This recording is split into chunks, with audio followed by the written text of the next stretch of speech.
Nyt katsotaan, kumpi meistä kerää paremman setin mökille. No niin, lähdetään kattoo, mitä me tarvitaan. Kyllä mökillekin pitää päästä suihkuun, eli retkisuihku. Tää on ihan sairaan kätevä. Tää vaan suoraan ämpäriin, niin pääsee kuin normisuihku. Sitten tunnelmaa totta kai, sit mietin näitä ulkotulia. Ja sitten, jos on viileämpi ilta, niin tää hupullinen huopa. Tää on ihana. Sitten kun menee uimaan ja ei halua, että hiukset kastuu, niin ponnarit. Sitten kosteuspyyhkeitä tarvii aina mökillä näitä. Sitten joku pihapeli totta kai, ja mä rakastan jatsia. Eli otetaan nyt tää. Eiköhän tää mun setti on nyt valmis. Jes, eli etsitään vähän tuotteita.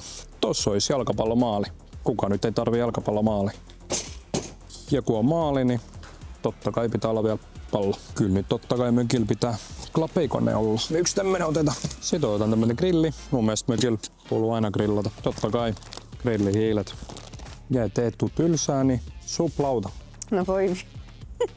No mä siis ajattelin lähinnä tämmöstä tunnelmaa. Täällä on nyt vähän tämmöstä huopaa ja kynttilää ja semmoista. Mitäs sä? Melkein sama. Voi olla vähän grilliä ja klapikonetta, kun klappikone pitää olla ja jalkapallomaali ja pallokin vielä suplautaa. Ja... No, kumman setin sä valkkaisit mukaan sinne mökille? Kerro kommentteihin.